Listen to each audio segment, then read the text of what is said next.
Hello everyone, welcome to Pakaparva. ಇವತ್ತಿನ ವಿಡಿಯೋದಲ್ಲಿ spicy and tasty taro root ಅಥವಾ ಕೆಸುವಿನ ಗಡ್ಡೆ ಪಲ್ಯನ ಹೇಗೆ ಮಾಡೋದು ಅಂತ ನೋಡೋಣ. ಮೊದಲಿಗೆ 250 ಗ್ರಾಮ್ ಕೆಸುವಿನ ಗಡ್ಡೆನ ತೊಳೆದುಕೊಂಡು ಮಧ್ಯದಲ್ಲಿ ಈ ಥರ ಕಟ್ ಮಾಡಿ ಕೆಸುವಿನ ಗಡ್ಡೆ ಮುಳುಗುವಷ್ಟು ನೀರು ಹಾಕ್ಕೊಂಡು 1 ಸ್ಪೂನ್ ಉಪ್ಪು ಹಾಕಿ ಕುಕ್ಕರ್ ಲಿಡ್ನ ಕ್ಲೋಸ್ ಮಾಡಿ ನಂತರ 2 ವಿಷಿಲ್ ಹಾಕಿಸ್ತಾ ಇದ್ದೀನಿ.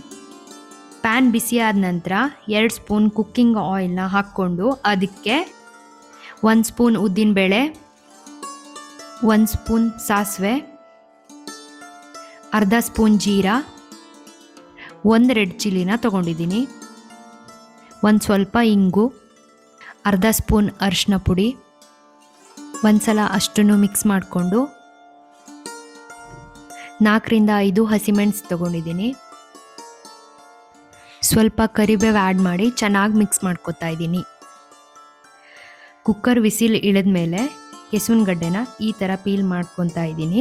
ನಿಮಗೇನಾದರೂ ಬಿಸಿ ಇದೆ ಅನಿಸಿದರೆ ನಾರ್ಮಲ್ ವಾಟರ್ನ ಆ್ಯಡ್ ಮಾಡಿಕೊಂಡು ಕೂಲ್ ಆದಮೇಲೆ ಸಿಪ್ಪೆನ ಪೀಲ್ ಮಾಡ್ಕೊಳ್ಳಿ. ಟಾರೋ roots have many more health benefits. It contains high fiber and vitamin A, C and E and also good source of potassium. It is good for weight management, heart diseases, cholesterol reduction and it controls blood sugar level, so we can use it in our daily diet.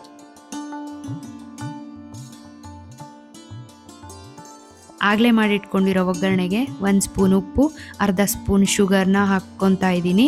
ನೀವು ಬೇಕಿದ್ರೆ ಬೆಲ್ಲನ add ಮಾಡ್ಕೋಬೋದು. 1 spoon monkey Jack fruit ಪೌಡರ್ನ ಹಾಕ್ಕೊತಾ ಇದ್ದೀನಿ. ನೀವು ಬೇಕಿದ್ರೆ ಆಮ್ಚೂರ್ ಪೌಡರ್ನು ಆ್ಯಡ್ ಮಾಡ್ಕೋಬೋದು.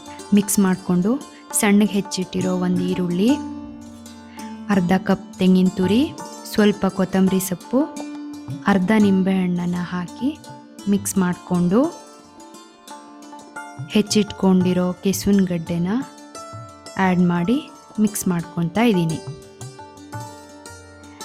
ಸೂಪರ್ ಆಗಿರೋ ಖಾರವಾದ ಕೆಸುವಿನ ಗಡ್ಡೆ ಪಲ್ಯ ಸವಿಯಲು ಸಿದ್ಧ. ಇದೇ ಥರದ ರುಚಿಕರವಾದ ಕುಕ್ಕಿಂಗ್ ವಿಡಿಯೋಗಳಿಗಾಗಿ ಪಾಕಪರ್ವ ಯೂಟ್ಯೂಬ್ ಚಾನಲನ್ನು ಸಬ್ಸ್ಕ್ರೈಬ್ ಮಾಡಿ. ನಿಮ್ಮ ಫ್ರೆಂಡ್ಸ್ ಆ್ಯಂಡ್ ಫ್ಯಾಮಿಲಿಗೆ ಶೇರ್ ಮಾಡಿ ಹಾಗೂ ಲೈಕ್ ಮಾಡಿ. Thank you for watching Pakaparva Cooking Channel.